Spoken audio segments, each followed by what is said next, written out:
Okay. All right. So I guess we can get started here. First, with just a quick round of introductions. Ava, since you're the current executive director of CCDC, if you want to introduce yourself first. Yeah, of course. Hi, everyone. My name is Ava. Like Laura said, I'm the executive director for the CCDC. I'm very happy to be here tonight and help organize events like these, town halls, to represent some of our candidates. And I hope that you guys enjoy it. And hello, Center County. I am actually the former executive director of Center County Dems, and I currently, I'm the old Ava, but currently I also work for Representative Scott Conklin now, doing district outreach in the 77th House District. And so it made sense that I, being active member of the committee too, that I would jump on and help moderate this this live stream town hall that we're doing right before the primary on June 2nd. And so we have with us State Representative Scott Conklin, who is also running for PA Auditor General, and he'll be on your ballot on Tuesday on the primary. So yeah, Scott, if you'd like to start with just an introduction. Yeah, I'm Scott Conklin. I'm the state representative from the 77th District, which goes from Penn State University, the little town of Phillipsburg. I'm in my 7th term. I was rank and file through most, moved my way up, chaired children and youth for 3 years. Now I've chaired gaming oversight for 3 years. Before that, I was lucky enough to be a county commissioner, and I've been in business for almost 38 years. Awesome. And so one thing you're known for locally here too is many events you kind of give your state representative Harrisburg update from Scott Conklin. And there was a lot going on in the Capitol today. And so I thought it'd be funny. Most of what I'm going to talk to you about, most questions are probably going to be about the auditor race. But I think this is something with everything going on, this would probably be a nice intro. So if you want to give any kind of recap there. Well, I've snuck out of the Capitol. I'm voting remotely now. We made new rules for the COVID-19. It came to our attention today that our Republican colleagues have been hiding from us for a couple weeks now, that Representative Lewis and Representative, I believe, some of their fire torchers down here, oh goodness sakes, headed up clean sweep, and some others have COVID-19.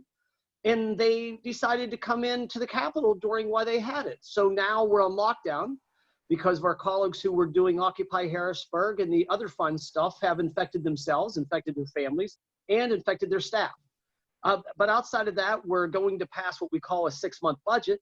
The reason you, the public, don't want to know that is that we have about a $5 billion shortfall, but since it's an election year, and we really don't want to deal with any type of shortfalls, I'm being sarcastic for those who don't know me, are going to put this off till after the November election.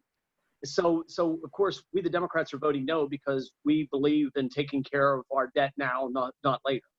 But as far as goes, we've spent the last few weeks trying to do wolf override bills. We've decided to run bills such as make cleaning your house legal, although cleaning your house was never part of the COVID-19 restrictions.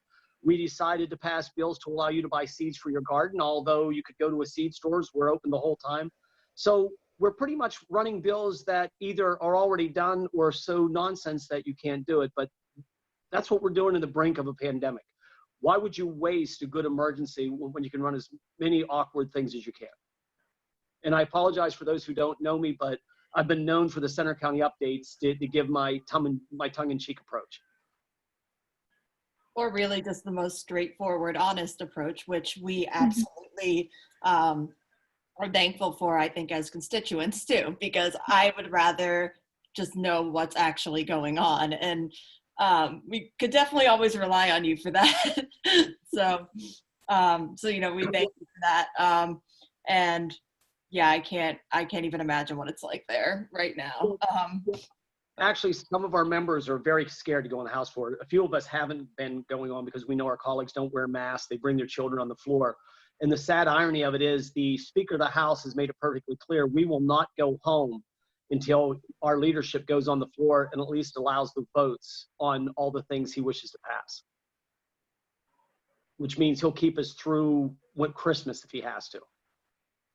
So the House is essentially being held hostage at the Yes. Capitol. Great. Yes. That's great. And That is- because of their indiscretions with health issues, they don't have, it takes at least 102 to make a quorum. But since of their indiscretion with their health issues and the members have been quarantined and can't come in the Capitol, they do not have enough to make a quorum to pass anything unless some Democrats actually say they're there and do the remote voting.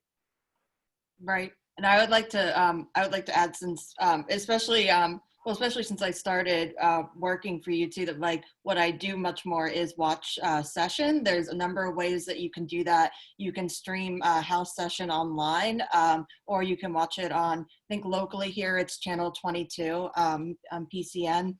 And you would think that would be boring, but it's not, especially if you're following what's happening behind the scenes on Twitter and then just watching how they interact with each other. It is absolutely phenomenal and a learning experience often, but. Well, and I'll take questions after this. We found out last week when they wrote a bill that says cleaning services would lose their license, and we brought up the fact that cleaning service, A, is not restricted from working, and 2, does not have a license.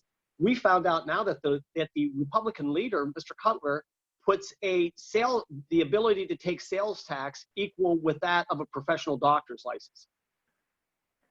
Because he says he would take their sales tax license, and that's their license he would take. So it becomes the aerobics. If you watch it, if you really, as Laura said, pay attention to Twitter, the aerobics they do become actually comical many times, but it's good theater, I guess. We will always have that. But is there anything else you'd like to add on the representative side before I get a little bit more into campaign questions? No. I think I better shut up now. I'm probably not the hole deep enough. Thank you. This is great. So I think what we probably want to talk about is that you decided you've been a state representative here for a long time, and you are now putting your hat in the ring to run for Pennsylvania Auditor General. For those of you who don't know, this is going to be on the ballot on June 2nd.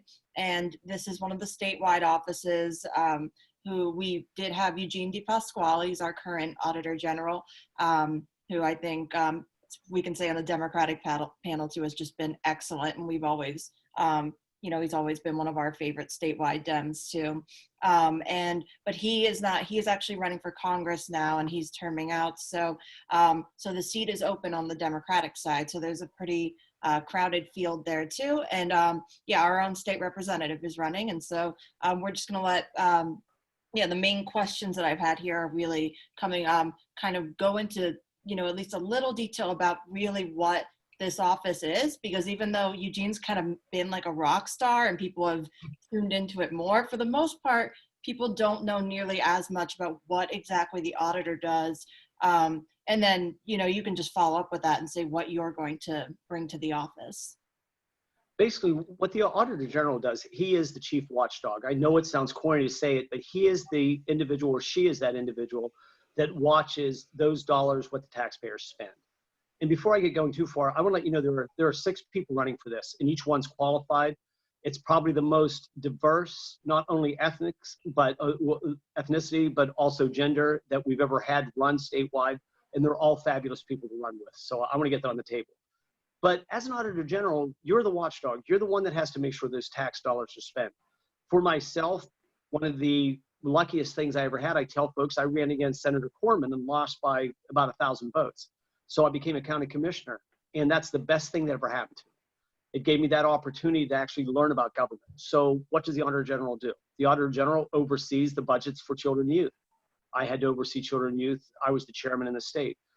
The Office of Aging, transportation, senior centers, everything that the Auditor General does, I've been lucky enough that I've had to work with, had to understand their budgets. In fact, I was the guy that was being audited.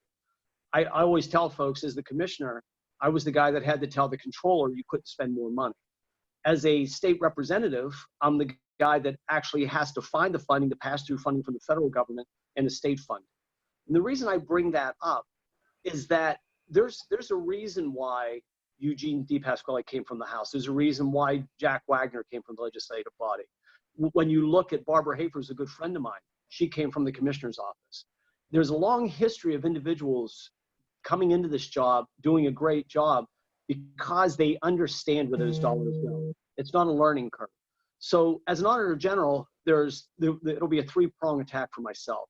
First off, there's the mandated audits. Those that you have to do, you have to make sure they're done effectively. Secondly, you can look at performance. You can see how they're doing and if you can improve them. And thirdly, you become an advocate. So if anybody is looking for someone that's just going to go be an Auditor General, sit in that office and say we have 7 dimes and 9 nickels and those folks spend them properly, I'll do that, but I'm not the guy if that's all you want. I'm the guy that's going to be going out and making sure that the human rights issues, I'm going to make sure that the money that's coming from COVID spent properly. Now, I'm going to be the guy that's coming into your county, helping your county commissioner, your state representative, your row officers, your county seats, your mayors. I'm going to be an advocate for the party, someone that's able to not just go into the 2 biggest cities in the state, but actually able to go in the heartland of the state as well. And be able to draw out votes and help those individuals running for office and be an advocate for what we believe in the environment and all those issues that are important to Democrats, make them forefront, make them part of my agenda.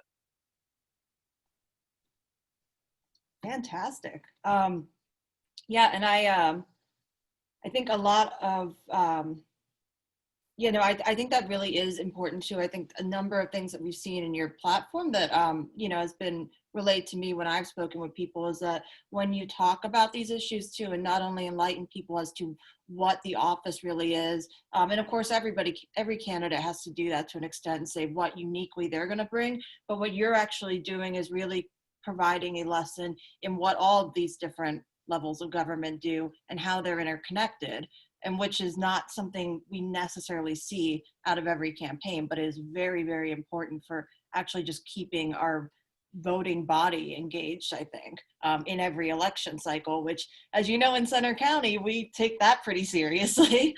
So, and I think something else somebody was asking, this is less policy and more, I would say more of a kind of campaign strategy question, but how do you see personally, how do you see the campaign moving forward?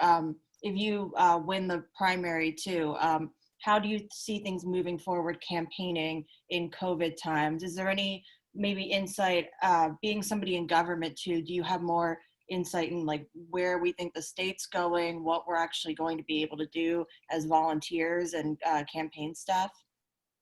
When you look at my campaign, and since we're near the end of it, and most folks, as we know, have already voted, which is really great, especially on the Democratic side, not so much on the other side, but on our side, I'd say the majority of folks have already voted. Now we can tell a little bit more of what's going on. First off, what I did, and I'm going to continue to do, I surrounded myself with a great campaign team. I know they're volunteers. I know I work them to death, but I found the brightest individuals that I could find. Laura sitting there is one of them. I mean, we have Josh, we have Connor. We also brought in the old guard. And what we've done is that we've inch by inch worked the underbelly of politics. Those individuals that aren't talked to. Everybody goes to the mayor of Philadelphia and the mayor of Pittsburgh and talk to them. That's you do that. But what I do and what we've done is that we've reached out to the mayor of Warviston. We've reached out to folks up in Tioga County and Pike County and Washington County and Somerset. We've gone from the underside up. And if we're able to win this, that's how we won it. And that's how we're going to win in the fall. But I also understand in the fall that Pittsburgh did great. Pittsburgh in 2016 voted for Hillary Clinton. Philadelphia voted for Hillary Clinton. Hillary Clinton lost in 2016 because of rural Pennsylvania. Rural Pennsylvania felt as though they were flyover country, that no one cared. What I'm going to do if I make the primary, yes, I'm going to be in Philadelphia, Pittsburgh, Bucks, Erie, all the major places. But rather than flying from one end to the other, I'm going to drive from one end to the other. And that's where we go into little Fulton County and Clinton County. And again, we go into Sullivan County because Hillary only lost by a few votes. I want to make sure that Biden wins. I want to make sure that Josh wins. I want to make sure the treasurer wins. but I want to make sure the state house races, the Senate races, those races that are up this year. And I want to go into those areas to show that, hey, it's okay to be a Democrat in rural Pennsylvania. And if we can pull 40% or better out of the T, that's the only barometers, much like running for president. To run for president, there's only 4 or 5 key states that a Democrat has to win. The rest of them, you win or lose by default. Not that I'm saying you overlook any area, but if comes a strategy, you can't govern if you don't win. You can't govern if you don't have control. You can't put policy forward unless you're in the seat to do it.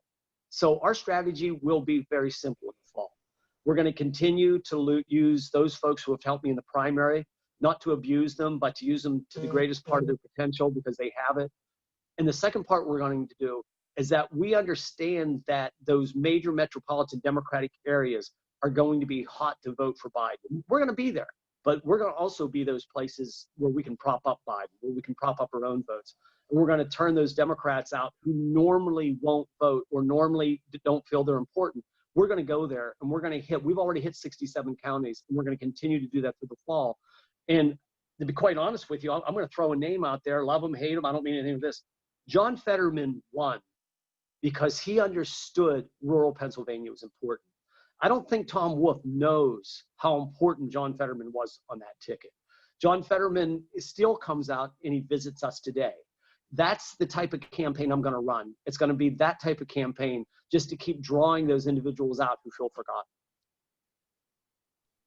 Fantastic. And yeah, I think part of that question, I'm not sure if you'd necessarily be, I don't know if anyone has an answer to this question. It was just really about how are we going to campaign in the fall, as in, I think people are asking, are we going to be able to knock doors or anything like that? I don't think we have an answer to that.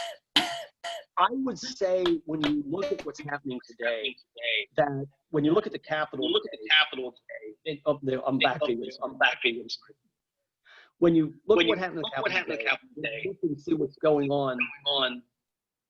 Is that me, Laura? I'm sorry. I think so. I think you're good now.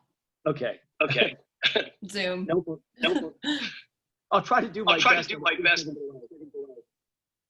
There, that did it. Thank you. Nope, not quite.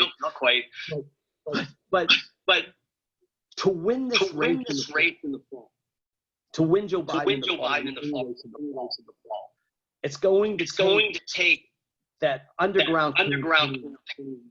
It's going to be able to pull those Democrats out again who feel disenfranchised. They're not going to be able to go do it. We're going to have to do callbacks. We're going to have volunteers going into certain groups. We're going to have individuals that again understand the importance of social media, and that's how we're going to have to campaign in the fall. A, it's a good way to campaign, but B is that's what we're left with. So I often say, if your resources are spread among 10, you have to concentrate your 10. It almost becomes better for us as a Democratic Party the way we're going to have to campaign, because that's what we're better than the Republicans at. We're better at social media. We're better at that underground contact. Yeah, I may not call people names on Twitter, but I do have people will go out and tell people good things and give them the reason to come out and vote. But in the fall, that's how we're going to have to do it. Plus, we're going to have to try to raise money to hit the airwaves. But for any candidate, the social media end is going to be the most important part of your campaign. Probably for the first time ever. It's always been important, but this time it is going to be that single biggest part of your campaign. Right. I think Ava actually has a question too. I do.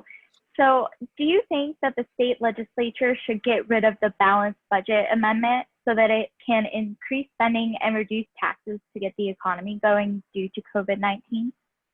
You mean the balanced budget that on the national level? At the state level. Oh, the state level, it's a constitutional. It would take us literally, we would have to go through 2 election cycles to be able to do that. But at the state level, I think what we're going to have to do is to look seriously in, if Fetterman's listening, he's going to be loving, not to use his name for like the 3rd time, but we're going to have to look at other ways of revenue. You know, we can't depend on property taxes we only have so much land in Pennsylvania, and folks can't afford it anymore. We can't keep allowing corporations to use loopholes. So I think in the fall, and hopefully we're not going to do it now because Republicans have no stomach for it, and I'm not picking on them. But there's 3 quick ways that we could start raising revenue. One way is to close the loopholes. In Pennsylvania, again, this is the boring part of politics. People talk about it's either the Delaware loophole or combined reporting. Basically, only about 10% of national corporations pay taxes in Pennsylvania. They use the loopholes. That's the first thing. If we stop that, that's a good deal of money. The second thing is, I think it's time we really might want to start look at legalization of marijuana. It's a $1 billion revenue for the state. I think that's something we're very much going to have to look at. And the third part, what we're going to have to do is that many of, and I hate to use it, but many of the things that have been taboo, again, some of the online gambling that we're doing a little bit, some of the sports bettings we're dabbling in it a little bit, we're going to have to look at those revenue streams, because if we don't, we're not going to be able to fund universities, we're not going to be able to fund the basic health cares of individuals. But yeah, to do what you're asking for would work out great, except for the fact it's a constitutional problem and we wouldn't be able to get it done for at least 4 years. In the short term, though, I think we can come up with some revenues. I think we can come up with different ways that we can fund what's important to Pennsylvania. I hope that answered your question. Yeah, thank you. I actually have one more question for you. Yeah. So how should the State Department reform its funding formula to make education funding more equitable across the state? That's a great question. Again, here's where my being around for a long time. Back in the mid 2000s, under then Governor Ed Rendell, we actually did what's called a costing out study. And there's 2 things we did. We funded full all-day kindergarten, which was huge, especially for working individuals, and it helped the children. The second thing we did is that the costing out formula was based on the need of the school district. So the poor school districts, Chester Uplands, if anybody's familiar with that, Erie School District, actually in Center County we have school districts, got a larger share of money than what the richer school districts did. And that really upset a lot of our colleagues. So when Corbett came in, he eliminated the costing out study. And the perfect example was, at that time, the chairman of appropriations was a gentleman by the name of Adolph. Nice guy, but I was at Chester Uplands, and I didn't realize that his school district was the one next door, the richest one. So as soon as they did that, Chester Upland lost a large amount of money, and the richest school district in the Southeast doubled the amount of money that the state gave them. He got pretty upset at me because it was in an open forum. But as a legislative body, I know it's a long answer to a short question. We have to redo that costing out study, because you cannot have equity for people in Pennsylvania, young people in Pennsylvania, unless they have the same tools as everybody else does. It's the great equalizer. A good education gives everybody an opportunity. So in order to help out the poor school districts, we have to bring that costing out study back in again. We have to give those school districts with the least amount of means a big boost in funding to help those children. They have the basic needs, just having books in the classroom, which a lot of them don't. I hope that answers your question, but that's the biggest thing we could do. Yeah, it did. Thank you. Thank you. Did you have any others on your end, Ava? Or I do not. Okay. This is an easy one. No, well, not easy, but tough question. No, I've been receiving questions in from multiple different platforms, so including just text. So let's see. But no, I think I think that wraps up a lot of the specifics. So I don't know if there's anything you wanted to add more, either about just being a public servant here, or locally, or if there was anything else you wanted to say more about the Auditor General race or anything like that. For myself, it's funny. When I was younger, I always thought that politicians shouldn't be there very long. We should get rid of them. That every 2 years, it sounds like terrible to even say that today. But the more I've been involved, not because I want my job. I love my work. I love the job I do. I really enjoy it a lot. But one of the things that I learned very quickly, and it was actually a fellow commissioner of mine by the name of Keith Beerley taught me, that institutional knowledge is one of the greatest things you can have. And by having institutional knowledge as an elected official, rather than and it's nothing against staff, but the elected official is held responsible for everything they do. That institutional knowledge over the 21 years I've been elected has given me a great deal of understanding, not just of a single department, but across the board. And much of what I'll do as a state legislator, much of what I'll do as an Auditor General, I can back up. It sounds like I'm bragging a little bit, but I can back up with what I've done. That, you know, in Center County 2001, we were the first rural county to have a no discrimination policy. That doesn't matter your gender, your ethnicity, who you love, what nationality, you can't be discriminated against. That's what we're going to continue to do. 2002, I had the fortune to chair the statewide courts and corrections. The recidivism rate, what they use in prisons today, is the study that I had the opportunity to chair and do in 2002. In Center County, we built a new correctional facility, not the warehouse, but if you go there, we want you back out again. So we encourage going out to work. We encourage, especially individuals that make a mistake and they're married with children. We don't want them locked up. We want them to keep their job. We want them to keep going out and work. We want to rehabilitate those individuals who have drug addictions or mental health. So much of what I've done in my past is what I want to do in the future, transparency and open government. But the biggest thing I want to do is not just be an advocate for the Democratic Party. I want to be an advocate, that sounds really corny now, for just humanity in general, that giving everybody the opportunity. You know, you don't have to be a senator's son to be able to make it in life. You can be myself, and I tell folks all the time, my father was born blind in one eye, was a carpenter. My mother never graduated high school. When I was 18, he lost everything he had. He lost his house, and I was on the streets at 19. And I always tell him he felt bad about it, but I said he gave me the biggest tools in life. That I went hungry for 2-3 days at a time without money in my pocket. So for my wife and I, the biggest thing, in fact, my wife started dating me when I had a little place, a box spring and a mattress. And I say that as a good thing, not as a bad thing. So what I want to do with the end of my career, and let's be honest with it, in my life,